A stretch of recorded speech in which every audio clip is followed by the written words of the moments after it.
Ich bin da. Wer noch?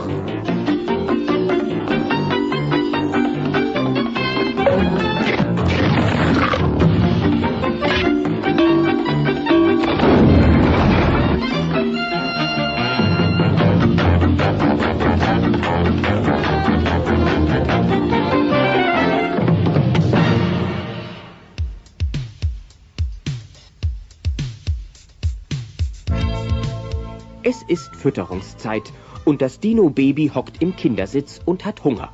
Doch es weigert sich, sich von der Dino-Oma füttern zu lassen. Dino-Mama Franny ist derweil im Supermarkt und müsste eigentlich gleich wieder nach Hause kommen. Aufgepasst, hier kommt die Oma mit der Eisenbahn. Nun mach mal den Tunnel auf. Husch, husch. Das schmeckt aber lecker. Njam, njam. Dann ist es selbst. Wirst du jetzt den Mund aufmachen oder soll dich Oma an die Flugsaurier verfüttern?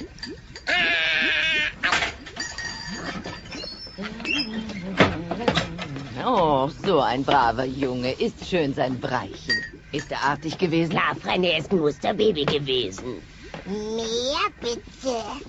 Ich habe einen reizenden Mann in der Fischabteilung kennengelernt. Er hat mir die besten Tiefkühltintenfische rausgepickt. Oh, mein braver kleiner Vielfraß. Hat Oma dich auch fein gefüttert? Mann, die Mama taucht plötzlich wieder auf und stellt dumme Fragen. Schon wieder weg, Mama hier, Mama da. Ich will die Mama. Wo ist die Ist ja Mama? schon gut, Mama ist wieder da. Hier. Und dann habe ich den Mann noch mal auf dem Parkplatz getroffen. Er hat meinen Einkaufswagen getragen. Ich weiß gar nicht wieso, die Wagen haben ja Räder. Aber trotzdem, es war sehr aufmerksam. Ist doch wohl klar, der war scharf auf dich. Bist immer noch knackig. Ach, hör auf, ich bin eine Mutter von 3 Kindern. Hallo, liebe Familie und Ethel. Ja, dein Papa, begrüß mal den Oberversager. Oberversager. Bin ich nicht. Wie war dein Tag, Earl? Zum Glück war nichts los, wie immer. Und was gibt's Neues am heimischen Herd? Fran hat im Supermarkt einen Mann kennengelernt. Aha, Hat mir einen Einkaufswagen getragen. Ja. ist es wahr. Aber Dino-Papa Earl hört gar nicht richtig hin und begutachtet stattdessen einen großen Umschlag, der an ihn adressiert im Briefkasten lag. Persönliche Mitteilung an den Hausherrn. Das bin ich, soweit ich weiß. Oberversager. Es tut gut, gelegentlich mal einen so netten Dino-Mann kennenzulernen. Ach du dicker Dino. Earl, was gibt's denn? Oh, gar nichts. Ist komisch, aber unwichtig. Ihr könnt mich totlachen, steht eigentlich gar nichts drin. Earl, möchtest du Minzgelee zur Tintenfischtorte? Das überlasse ich dir, Fran. Übrigens, dieser Typ, der aus dem Supermarkt, ist das vielleicht so ein kurzer, schwächlicher, mickriger Saurier oder sowas? Nein, er war ziemlich groß. Aber vom Alter gebeugt und absolut hässlich? Nein, er war mindestens 20 Meter groß. Es lässt sich schwer sagen, sein Kopf war immer in den Wolken. Harry? Ja, sein Name ist Harry.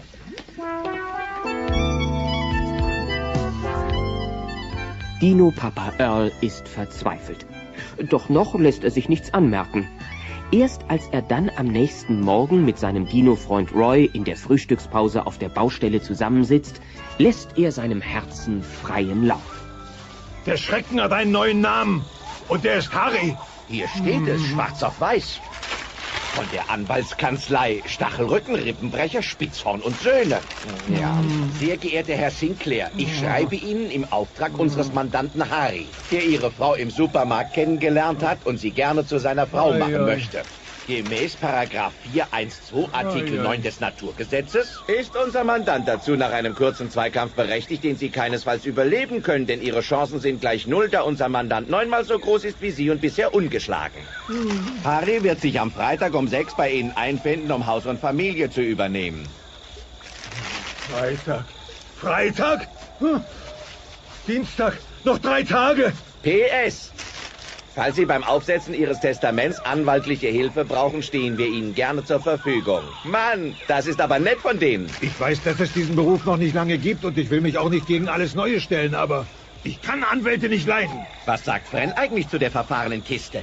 Immerhin geht's ja bei der ganzen Sache bloß um Sie. Ich habe es ihr nicht erzählt. Ich wollte zuerst mal einen Plan machen. Ist das wirklich wahr? Du hast einen Plan? Ja, ist ziemlich einfach, aber der bringt's. Harry kommt um 6 Uhr abends zu uns und 3 Minuten später bin ich tot.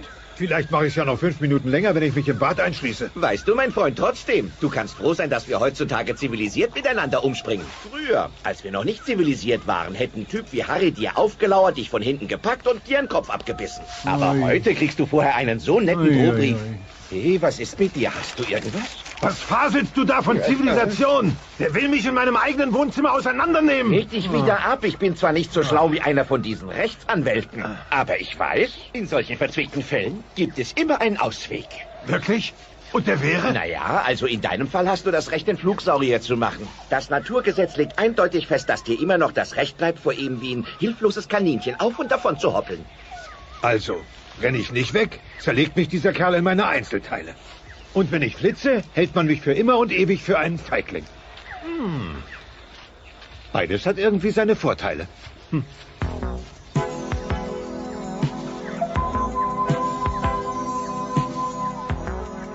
Tja, und dann wird es Nachmittag. In der Dino-Wohnung nimmt alles seinen gewohnten Lauf.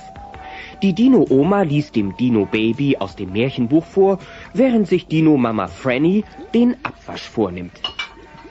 So hat der kleine Zug gelernt, wenn man es versucht und wieder versucht und versucht, kann man doch noch alles schaffen. Ja. Alles schwindelt. Man kann es versuchen, bis einem der Kopf platzt. Man schafft es trotzdem nicht. Nochmal. Na schön, aber jetzt lesen wir eins von meinen Büchern.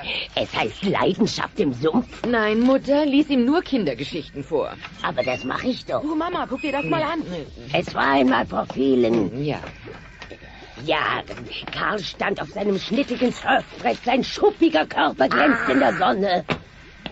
Ein Bote hat das gerade abgegeben. Unter schwersten Anstrengungen schiebt Dino-Sohn Robby eine große, schwere Kiste in die Küche. Oh, das ist von diesem reizenden Harry aus dem Supermarkt. Er schreibt, dass er am Freitag kommt, um Earl zu zermalmen, das Haus und die Kinder zu übernehmen und mich zu seiner geliebten Frau zu machen. Ein ausgesprochen romantischer Typ. Er schickt mir seine schmutzige Wäsche, damit ich sie schon mal waschen kann. Ja, kapier ich nicht. Was ist denn hier los? Sein Vater ist zum Kampf auf Leben und Tod gefordert. Naturgesetz. Was? Glaubst du, Earl kann gegen diesen Harry gewinnen? Und dann sind alle sprachlos. Dino-Sohn Robby fischt aus der Kiste ein riesengroßes Kleidungsstück. Mann, das ist ja eine Socke. Mein Glückwunsch, du bist fast Witwe. Oh, aber ich mag Papa. Bist bloß an ihn gewöhnt. Also ich finde es ätzend, an einen Fremden weitergereicht zu werden. Keine Bange, mein Junge. Du wirst dich verbessern. Niemand passt auf mich auf. Robby, würdest du vielleicht mal nach deinem Bruder sehen? Mach ich. Aber eins will ich noch loswerden. Ich bin voll dagegen, dass Papa erledigt wird. Mutter, wie kannst du so etwas bloß sagen? Ich liebe Earl. Ich kann mir ein Leben ohne ihn gar nicht vorstellen. Ist lieb von dir. Jetzt haben wir aber lange genug getrauert. Nun sollten wir seine Schränke mal ausmisten. Ich kann einfach nicht verstehen, dass Earl nichts davon gesagt hat, diese schwere Last. Und er hat es allein mit sich herumgetragen. Gleich kommen mir die Tränen. Er hat mir keinen Vorwurf gemacht. Ein anderer Mann hätte es bestimmt getan. Aber nicht mein Earl. Du flirtest mit diesem Mastodon Juan an der Fischkühltruhe und jetzt muss ich dafür abtreten. Nein, Earl, so war es nicht. Oh, doch, so war es. Ich sehe es genau vor mir. Du schiebst den Einkaufswagen verführerisch durch den Laden, schwingst vor aller Augen deinen Schwanz hin und her und sagst: Verzeihen Sie, Herr 20-Meter-Gattenmörder, ich komme nicht an das obere Regal. Aber wenn Sie mir diese Dose Erbsen reichen würden, können Sie gleich meine ganze Familie haben. Earl, du machst dich ja wirklich lächerlich. Hallo? Nein, Harry ist noch nicht hier eingezogen. Ab Freitag ist er immer hier zu erreichen. Na fein, na gut, ich werde es ihm ausrichten. Frank, ja, aha, am Sonntag Frühstück. Ja, verstanden. Ja, ich sag's ihm. Earl, sowas kann keiner von dir verlangen. Ich weiß, wie sauer ich bin, wenn man vergisst, mir was auszurichten. Hey, was zum Donner ist das? Das ist Harrys Socke. Er bildet sich ein, ich wasche ihm seine Wäsche. Seine Wäsche? Denkt der Kerl im Ernst, er könnte seine Socke? So ein Riesenfuß? Wie viele Füße von der Sorte hat er denn? Earl, hör mir jetzt gut zu. Es gibt nur eine Möglichkeit für dich. Du musst für immer von hier fortgehen. Du darfst nie wiederkommen. Du musst von hier weg, weil ich dich liebe. Und weil ich nicht will, dass dir was geschieht. Du willst also, dass ich die Stadt verlassen soll? Wenn du schon nicht bei mir bleiben kannst, will ich wenigstens, dass du in Sicherheit bist. Weißt du, ein Teil von mir sagt, hey, das hier ist doch mein Haus, dafür werde ich kämpfen. Aber das ist wahrscheinlich der Teil, den der Kerl als erstes verschlingt. Ich kann dir nicht vorschreiben, was du machen sollst. Du musst selbst entscheiden, was das Richtige für dich ist. Nein, du musst entscheiden. Aber so, dass ich nicht erlebe, wie ich sterbe. Wäre ja möglich, dass du doch gegen ihn gewinnst. Vielleicht kann einer wie du einen 20 Meter großen, tobenden Dilophosaurus besiegen. Aber nur, wenn ich noch wachse. Du, Fran, magst du diesen Harry eigentlich? Sag mir die Wahrheit. Earl, ich liebe nur dich. Und nur mit dir möchte ich mein Leben verbringen, du gefräßiger Fettmolch. Du wirst mir fehlen, Fran. Und wie? Aber du musst tapfer sein und dich mit Harry vertragen. Ach, mein Earl. Du könntest ihn natürlich auch heimlich ganz langsam vergiften. Such's dir aus.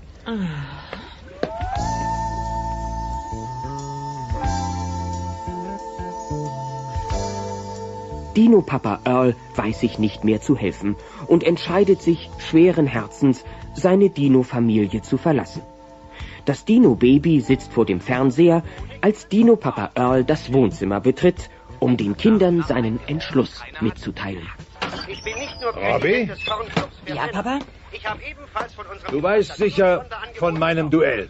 Es ist jetzt zu schwierig zu erklären, warum, aber ich werde nicht kämpfen. Aber, Papa, wenn du abhaust, wer soll dann mit mir Ball spielen oder fischen gehen? Keine Ahnung, wer hat's denn sonst gemacht? Niemand, aber ich dachte, du machst das irgendwann. Ja, das hätte mir Spaß gemacht, mein Sohn. Der Tyrannosaurus packt ihn und er lässt den Gegner nicht mehr los. Oh, und du, mein Sohn?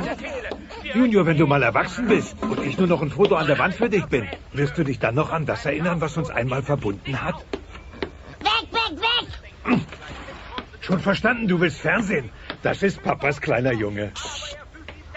Tja, wer hätte gedacht, dass ich meine Kinder so vermissen würde? Oh, aber ich habe ja noch eins. Ah, da ist ja mein kleines Mädchen und ahnt nicht, was sein Vater für ein grauenvolles Los hat. Charlene, ich habe dir in diesen allerletzten kostbaren Minuten noch etwas ungeheuer Wichtiges zu sagen. Kann das nicht warten? Ich wollte dich um einen Gefallen bitten. Was du willst, Prinzessin. Also, heute Nachmittag werden mich ein paar Freundinnen besuchen. Und ich wollte dich fragen, ob du weggehen könntest, wenn die alle hier sind. Oh, mein kleines Mädchen schämt sich, wenn ihr Vater hier ist. Ich weiß noch, dass es mir mit meinem Vater genauso gegangen ist. So wird der Staffelstab weitergegeben. Mein Baby ist jetzt erwachsen. Es schämt sich meinetwegen. Soll das heißen, du gehst? Das sind die Sternstunden eines Vaters. Ich habe euch in die Welt gesetzt. Ich habe euch aufgezogen. Oder wenigstens mit Interesse dabei zugesehen. Ihr seid mein Verdienst. Ihr gehört mir. Ich werde euch niemals aufgeben. Na gut, dann treffen wir uns eben alle woanders. Fran, Robby, kommt mal her. Bis dann. Hey, Was? das lasse ich mir nicht entgehen. Weder diese noch all die Unverschämtheiten, die mir von euch noch blühen. Was meinst du damit? Ich habe beschlossen, ich gehe nicht. Ich kämpfe. Papa, bist du wahnsinnig? Du hast doch Harrys Socke gesehen. Bringt mir Harrys Socken, bringt mir seine Unterhosen, bringt den ganzen Wäschehaufen. Ich habe keine Angst, Earl Sinclair wird für seine Familie kämpfen. Denn niemand sollte einen wild entschlossenen, wütenden Megalosaurus unterschätzen, der vor nichts in der Welt Angst hat.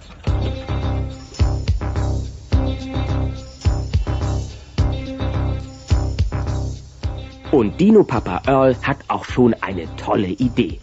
Am nächsten Morgen trommelt er all seine Arbeitskollegen auf dem Bau zusammen, um sie von seinem Plan zu unterrichten.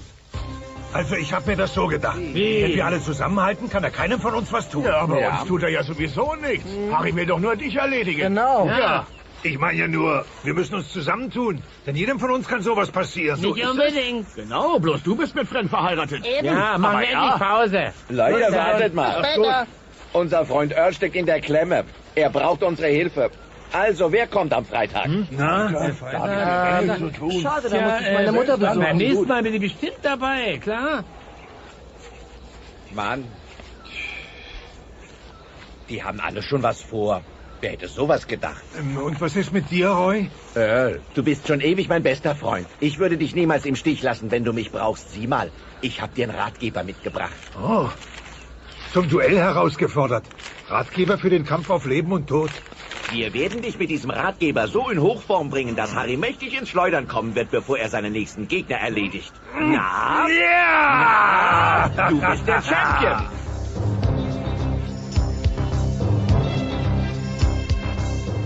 Und dann wird trainiert. Dino-Papa Earl versucht sich im Boxen, versagt aber in der Selbstverteidigung und stolpert durch die Fitnessstunden. Und dann ist der Tag gekommen. Oh, er ist da. Der letzte Tag meines Lebens. Zum letzten Mal wache ich auf und zum letzten Mal höre ich meinen Wecker.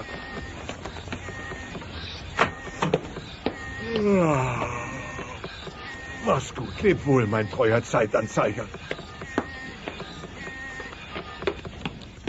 Und Lampe, ade. Du hast mir Licht in die Finsternis meines Schlafzimmers gebracht. Oh. Aus, an. Aus, an. Aus, an. Aus, an. Ja, wir haben uns immer gut verstanden. Oh, und du, meine Schuppenbürste. Nun müssen wir uns für immer verabschieden. Oh, hallo, Fran. Ich habe Fleischpfannkuchen für dich gemacht. Komm, Schatz. Danke, Fran. Oh Mann, nur noch 12 Stunden. Jetzt muss ich noch so viel wie irgend möglich erleben. Ich muss jede Minute ausquetschen, die mir auf dieser Welt noch bleibt. Und die Zeit läuft und läuft. Denn Dino-Papa Earl kann sich nicht entscheiden, welches Hemd er an diesem, seinem voraussichtlich letzten Tage anziehen soll. Was soll ich anziehen? Gefällt mir nicht. Du, Mama lässt fragen, wann du endlich runterkommst. Ach du meine Güte, der ganze Tag ist schon vorbei? Oh, na schön, dann nehme ich eben das Karierte. Oh, Wiedersehen, zweites Hemd. Und noch immer wartet die Dino-Familie auf Papa Earl. Kommt dein Vater endlich? Nein, er verabschiedet sich noch von seinem Schuhschrank. Eins verspreche ich euch, ich sag niemals Papa zu dem neuen Kerl. Selbst wenn er mich bestechen will mit Geld, mit Geschenken und einem Telefon in meinem Zimmer. Leb wohl, liebes Geländer. Leb wohl, geliebte Treppe. Jede einzelne Stufe wird mir fehlen. Da bist du ja, Earl.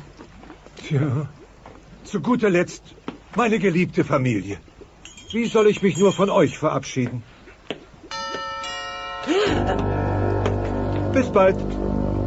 Warte, Papa, du musst doch nicht allein gegen den Kerl kämpfen. Wir machen das zu zweit. Ach du, mein Junge, wenn du 15 Meter größer wärst, würde ich dich beim Wort nehmen.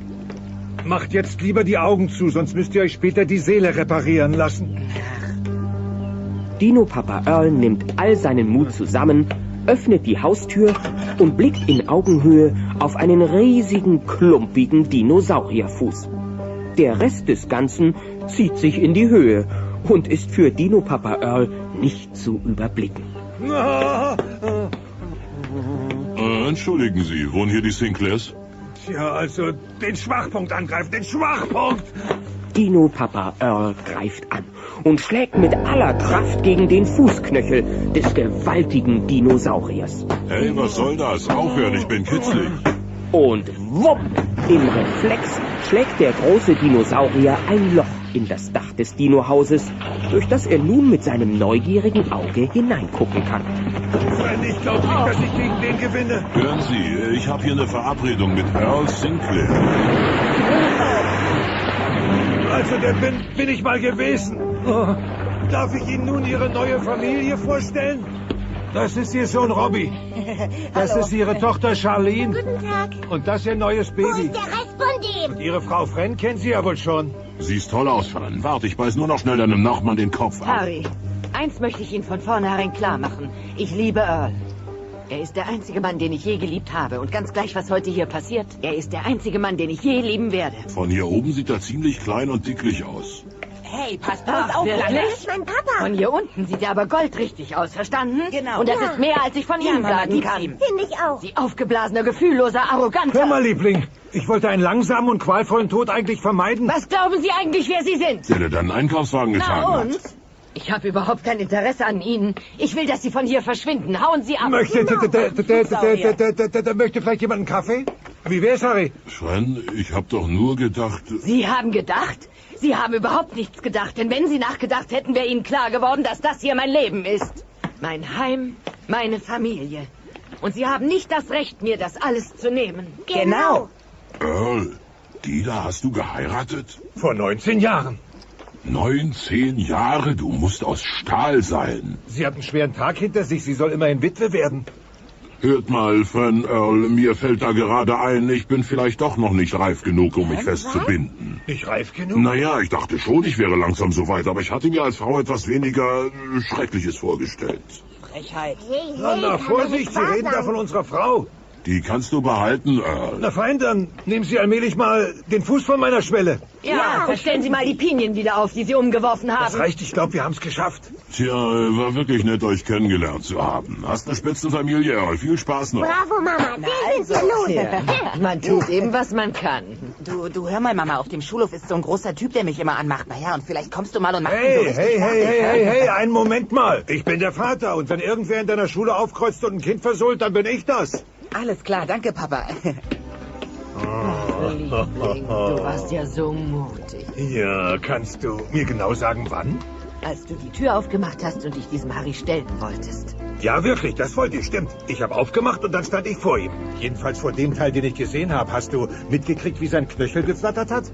Nicht genau, aber wenn ich den Nachbarn davon erzähle, werde ich es natürlich liebend gern behaupten. Oh, danke, Franny. Du bist wirklich jeden Zweikampf wert. Dino-Papa Earl nimmt Dino-Mama Franny zärtlich in seine Arme und gibt ihr einen dicken, fetten Kuss.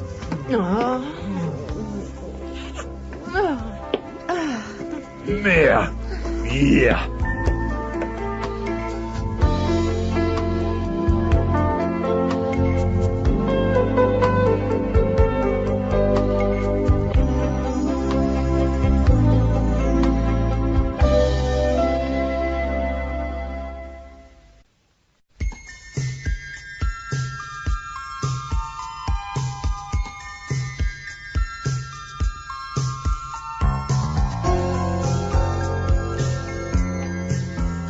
Dino-Papa Earl sitzt an diesem Abend mit seinem Dino-Sohn Robbie auf der Couch im Wohnzimmer und erzählt ihm von einer alten Tradition, der schon Generationen von Dinosauriern gefolgt sind. Es gibt viele Bräuche, die wir auszuüben haben. Das gebietet uns das heilige Buch des Dinosauriers. Aber keine Tradition ist so wichtig wie das Heulen. Einmal im Monat, bei Vollmond, steigt jeder erwachsene Dinosauriermann auf die Spitze des Mondberges und stößt sein mächtigstes Geheule aus. Warum? Warum was? Warum tun wir das? Wir tun das schon seit 1 Million Jahren. Warum? Weil es im heiligen Buch des Dinosauriers steht. Und? Wer hat das geschrieben? Irgend so ein heiliger Dino. Also, ich weiß nicht, Papa. Ich versteh's nicht. Wozu brauche ich das in meinem Leben? Genau, das steht ja hier drin. Nur durch unser Heulen besiegen wir die finstere Macht des Bösen, die sonst Dinosaurier gegen Dinosaurier aufbringen würde. Damit wären unsere Tage auf der Erde für immer gezählt. Und du glaubst den Schwachsinn? Vorsicht, das Buch gibt's schon seit 1 Million Jahren und ich erst seit knapp 15. Rate mal, wer mehr Recht hat. Aber das ist doch total bescheuert. Heute bin ich noch ein kleines Kind und morgen klettere ich auf diesen Berg rauf, heule den Mond an. Und dadurch bin ich plötzlich erwachsen? Wieso denn? Weil deine Mutter 150 Einladungen verschickt hat und im Keller ein gepökeltes Nashorn auf 10 Tonnen Kartoffelsalat liegt. Ja, und genau deshalb schleppst du gefälligst morgen Nacht dein faules Hinterteil den Berg rauf und heulst, bis dir die Schuppen scheppern. Du hast doch wieder nicht geübt. Möcht wissen, wozu ich die Übungskassetten gekauft habe? Die höre ich mir doch pausenlos an. Oh Mann, ist das ätzend. Heulen an den Mond. Lektion 1. Heulen für Anfänger. Beginnen wir mit diesen einfachen Lauten. Wenn's sein muss. A, U. Sehr gut. Danke. Versuchen Sie es jetzt noch einmal mit mehr Ausdruck. Sehr gut.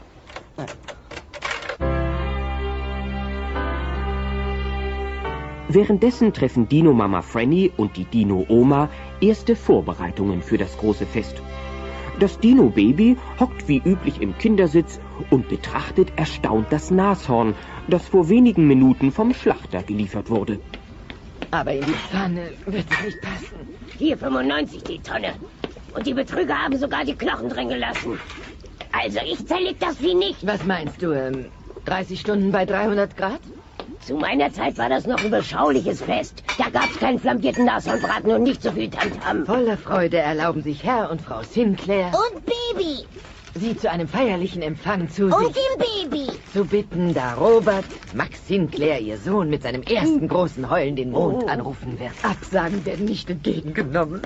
Oh, mein kleines Baby. Hey, ich bin dein kleines Baby. Ich bin dein kleines Baby.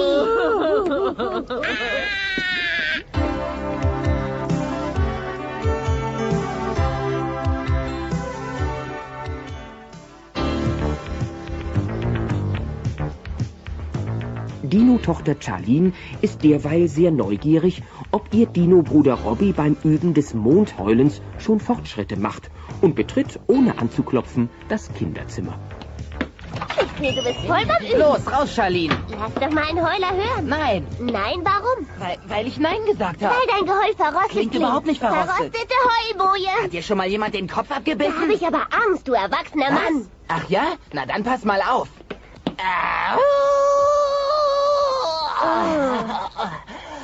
Du musst mehr Power geben. Ich bringe es nicht, weil ich das Mondheulen beknackt finde. Wenn ich nicht verstehe, warum ich heulen soll, kann ich es auch nicht schaffen. Ach, faule Ausreden.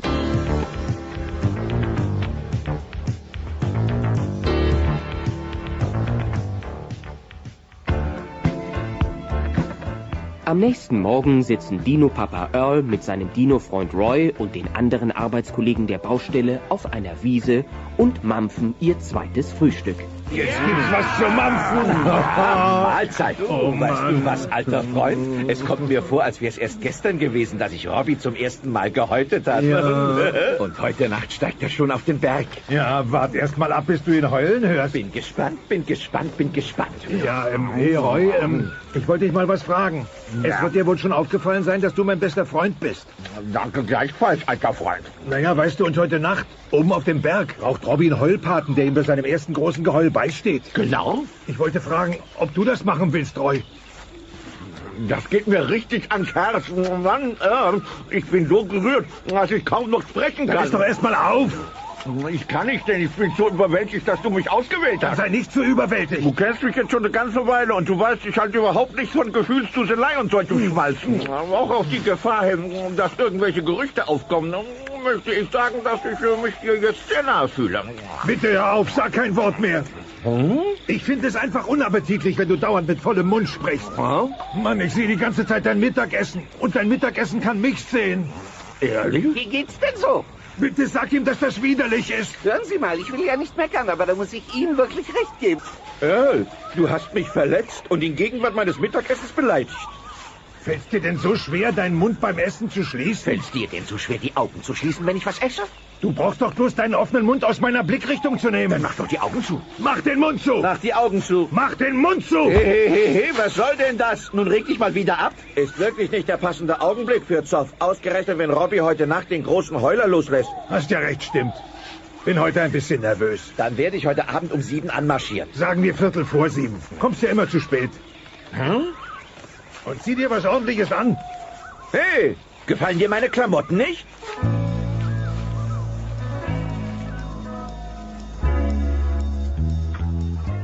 Und die Vorbereitungen für das große Ereignis laufen weiterhin auf großen Touren. Dino-Mama Franny hat das Dino-Haus festlich geschmückt und kommt beladen mit Geschenken zur Tür herein. Oh, ist das für mich? Nein, Schatz, das ist nicht für dich. Oh, das hier ist aber für mich. Nein, mein Schatz, all diese Sachen sind Heulgeschenke für Robbie. Keines davon ist für dich. Oh, das ist für mich. Ben, ich bin da. Ich hab Hunger und ich hasse alles und jeden. Nicht die Mama. Auch nicht die Mama. Robbie hat heute viele Geschenke bekommen. Noch mehr Billig-Kugelschreiber aus dem Sonderangebot. Sehr originell. Das hat aber Tradition. Geschenkt. Meinen lieben Freunden sollte der historische Tag meines Sohnes ein bisschen mehr wert sein als ein paar läppische Kugelschreiber aus dem Super-Sonderangebot. Ärgert dich irgendetwas? Ob mich was ärgert? Nein. Nach 27 Jahren Freundschaft sollte man seinem Freund doch sagen dürfen, dass er wie ein Mensch frisst und wie ein Wilder rumläuft, ohne dass er gleich ausrastet. Aber soll er doch, das kratzt mich kein bisschen. Ich habe eine Familie, die mich liebt und das ist das Wichtigste. Wen hat mein Baby lieb? Mama. Und wen hast du am zweitliebsten? Mama. Na gut. Und wer spricht jetzt gerade mit dir? Nicht die Mama. Na, dann gehe ich jetzt nach oben. Mama, irre ich mich oder hat Papa heute wirklich schlechte Laune? Nein, dein Papa wird nur vor dem großen Heulen ein bisschen nervös. Geht allen Männern so, und zwar jeden Monat. Nennt man Vorheuler-Syndrom. Frau HS. Da bin ich wirklich froh, eine Frau zu sein. Lala. Dino-Sohn Robby sitzt noch in seinem Zimmer und hört gerade die letzten Sätze seiner Übungskassetten, die ihn das Mondheulen lehren sollen. Herzlichen Glückwunsch. Sie sind jetzt in der Lage, selbstbewusst zu heulen. Das wird nicht nur Ihre Familie mit Stolz erfüllen, sondern auch unsere Zivilisation vor dem Untergang bewahren.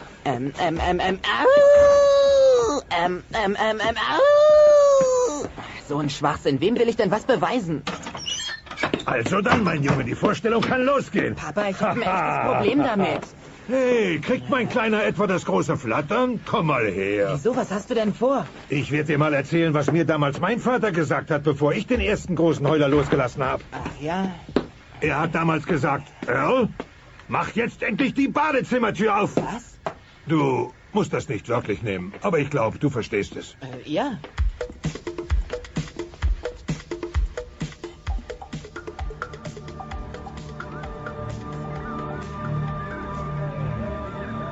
Und dann ist der große Moment gekommen. Alle Dinos aus der Umgebung versammeln sich an diesem Abend auf dem großen Berg und warten gespannt auf die Zeremonie. Das traditionelle Mondheulen. Aber wir müssen noch mal über die Sache reden. Nein, mein Junge. Erstmal wird ordentlich geheult und dann wird geredet. So machen wir das schon seit 1 Million Jahren. Komm schon, das Dino. Hallo, Jungs. Hallo. Hallo. Ja, hallo. Also ich schlage vor, wir heulen erstmal und bereinigen dann den Ärger. Sehr gut. Ich verlange nämlich eine Entschuldigung, weil du mich dummes Schildkrötengesicht genannt hast. Kannst du vergessen. Hallo, grüß dich, Robby. Hallo. Hier habe ich eine Kleinigkeit für dich auf deinem Weg in die erwachsene Männerwelt. Vielen Dank. Ich glaub's nicht, da hören ja die Tropfsteinhöhlen auf zu tropfen. Eine Kugelschreibergarnitur von meinem besten Freund. Was für ein originelles, praktisches, fantasievolles Geschenk. Ist mit Liebe ausgesucht. Also, heute ist eine besondere Nacht für einen jungen Dinosaurier, den ich schon seit vielen Jahren kenne. Und so weiter und so weiter. Den Rest übernehme ich. Ich dachte, du willst, dass ich ein paar feierliche Wörter Hab eben zur meine Meinung Einführung- geändert. Tja, also... Hört zu. Alle von euch kennen meinen Sohn Robby. Klar doch. Robby, da ist der Mond. klar. Und jetzt heul. Ich habe mächtig viel darüber nachgedacht. Über die Sache mit dem Heulen. Wisst ihr, ich glaube einfach nicht daran. Robby, Sie sehen uns alle an und warten. Ich meine, Papa, denk doch mal logisch. In dem Buch steht, ohne Geheul würden Dinos gegen Dinos kämpfen. Damit wären unsere Tage für immer gezählt. Genau. Ich kann doch mit Heulen keinen Weltuntergang verhindern. Also warum soll ich heulen? Weil ich dir den Kopf abbeiße, wenn du nicht heulst. Nun sag mir mal, was könnte denn wirklich passieren? Überschwemmungen. Erdbeben. Seuchen. Wir leben doch nicht mehr in frühester Vorzeit, sondern wir sind aufgeklärte, zivilisierte Dinos. Probiert's doch, heulen wir mal nicht den Mond an. Es wird ganz bestimmt nichts passieren.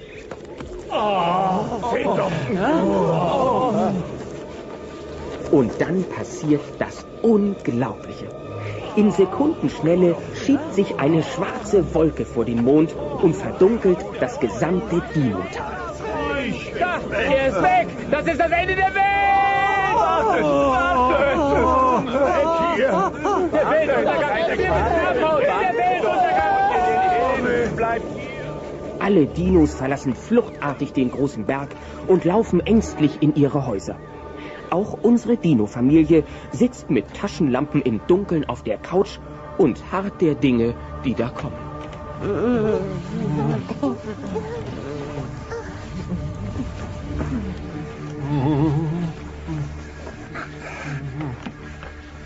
Ach, hört ihr auch was? Nein, was? Ein tiefes Grummeln, als ob die Erde gleich aufbrechen würde, um uns zu verschlingen. Hört ihr das denn nicht? Das ist die Eismaschine. Du bist ganz still. Weil du so störrisch warst, hast du die ganze Welt ins Unglück gestürzt. Von dir will ich kein Wort mehr hören. Ja, nicht ein Wort. Sind wir schon gestorben? Nein, Schatz. Wann sind wir denn gestorben? Schon sehr bald, mein Schatz. Meine Taschenlampe ist aus. Ich glaube, die Batterien sind hin. Sie sind tot. Es geht los. Die Batterien sind immer als Erste tot. Dann sind wir dran. Komm her, ich will dir mal etwas sagen. Was? Reiß dich gefälligst zusammen, ja? Nein. Vielen Dank, Oma. Du hast recht. Ich bin der Hüter und der Beschützer dieser Familie. Es ist meine Aufgabe, euch und mich zu beruhigen, während wir hoffnungslos im Finstern sitzen. Was hältst du davon, wenn wir einfach das Licht anlassen? Der Strom ist nicht abgeschaltet? Nein. Ich wollte doch bloß die richtige Untergangsstimmung schaffen. Du, Was? Ich werde furchtbar traurig sein, wenn die Welt untergeht und du dich mit Robbie nicht vorher vertragen hast. Er hat das Universum auf dem Gewissen. Kleinigkeiten verzeihen kann jeder, aber wirklich große Dinge erfordern Charakter. Na fein, na schön, na gut. Ich verzeihe dir. Du hast dafür gesorgt, dass die Welt untergeht. Was soll's? Ehrlich, tut mir wirklich leid. Das gehört alles zum Erwachsenwerden dazu. In Ordnung. So, das sind nun also unsere letzten Stunden auf der Welt. Ich möchte, dass wir sie gemeinsam in dem Bewusstsein verleben, dass wir uns alle lieben. Wir dürfen dabei niemals vergessen, für uns Dinos gibt es nichts Wichtigeres auf der Welt als das Familienleben. Ja.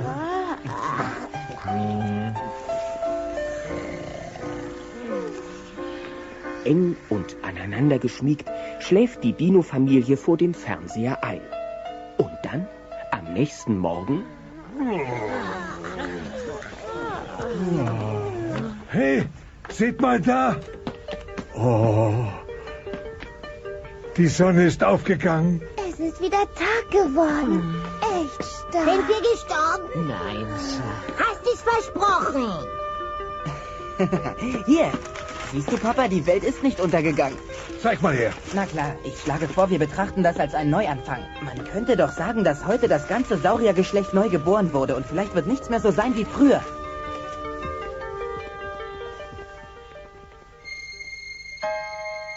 Eine Stunde später öffnet sich die Haustür und Dino-Freund Roy betritt die Wohnstube. Hallochen, Frank. Roy, wie geht's? Ist es nicht herrlich, dass die Welt immer noch steht? Ja, glaube schon. Kann ich vielleicht irgendetwas für dich tun? Naja, Earl, wenn die Welt gestern wirklich untergegangen wäre, hätte ich über gewisse Dinge hinweggesehen. Aber unglücklicherweise hat das ja nicht geklappt. Deshalb will ich meine Badehose und meinen Baumschubserhammer von dir zurückhaben. Ich würde ja das ganze Essen zurückverlangen, das du hier bekommen hast, aber das meiste ist dir ja sowieso wieder aus dem Maul gefallen. Hallo, Roy. Hä?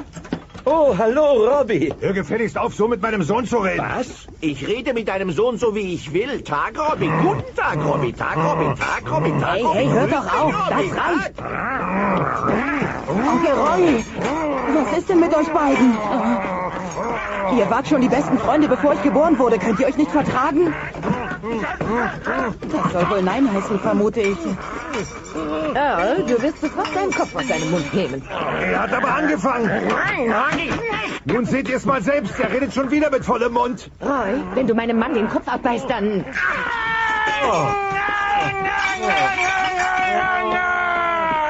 Wenn du dich noch einmal in die Nähe von meinem Haus wagst, verfüttere ich dich an meine Familie. Dann komme ich eben nicht. Gut. Schön. Schön. Gut.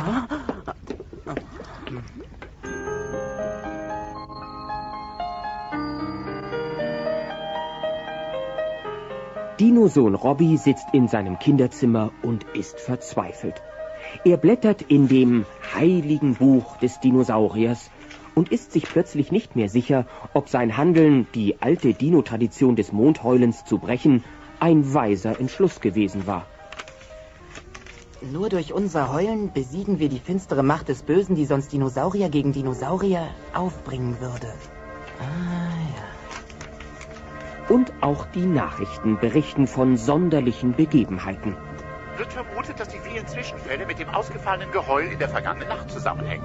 Bis jetzt gibt es noch keine Anzeichen für ein Abflauen der Gewalttaten und Streitigkeiten zwischen männlichen Dinosauriern. Und nun zu Dwayne mit dem Sport. Ach, toll, ganz toll. Danke, dass du mir nur 30 Sekunden gelassen hast. Komm her. Papa, Roy hat eben angerufen. Für mich gibt's keinen Roy. Er will dir alles zurückgeben, was er sich über die Jahre von dir geborgt hat, aber er weigert sich, dieses Haus zu betreten. Und wo will er sich mit mir treffen?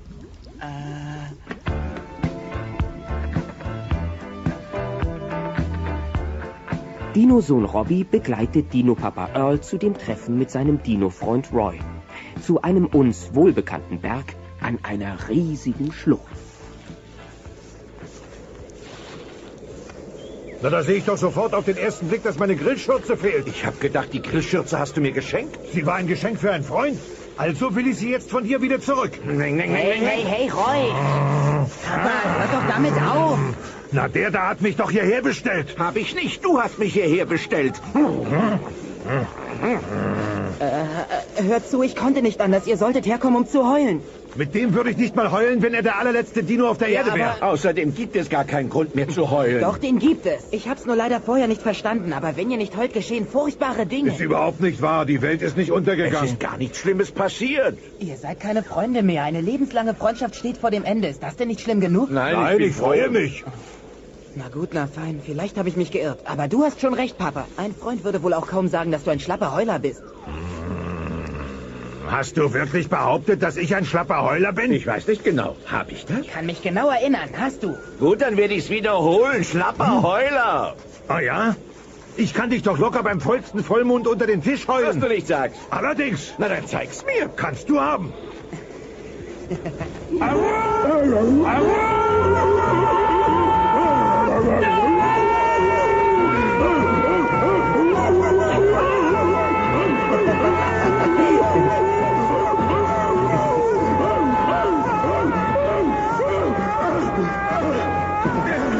Und nach dem Heulen begraben wir euren Zorn. Also, seit 27 Jahren seid ihr die besten Freunde. Habt ihr euch irgendwas zu sagen?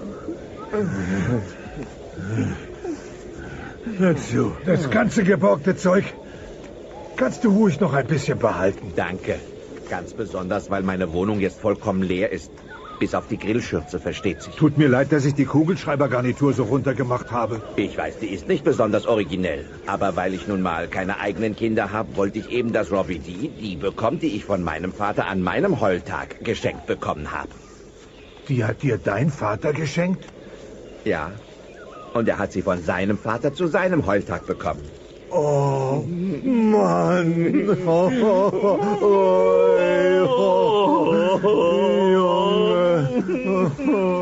Du bist mein bester Freund. Alter Freund, komm mit zu uns zum Essen. Na komm. Na gut. Komm mit. Ja. Oh, Robbie? Ja, Papa? Hast wirklich ein gutes Werk getan. Ach, danke, Papa. Weißt du, manchmal ist es nicht so wichtig zu verstehen, warum man etwas tut. Ich heule, weil ich einfach daran glaube. Ich weiß nicht, wieso ich daran glaube. Ich tue es einfach. Ja, ich verstehe dich, Papa. Das freut mich. Wir sehen uns dann. Ich komme gleich. Bis dann. Warte mal, Earl. Was wird aus meinen Sachen? Der Junge macht das. Dafür hat man ja Kinder. Vielleicht sollte ich mir auch ein Kind zulegen. Nur durch unser Heulen besiegen wir die finstere Macht des Bösen, die sonst Dinosaurier gegen Dinosaurier aufbringen würde. Damit wären unsere Tage auf der Erde für immer gezählt. Dinosohn Robbie stellt sich an den Rand des riesigen Berges, blickt zum Mond empor und setzt die alte Tradition der Dinosaurier fort. Au!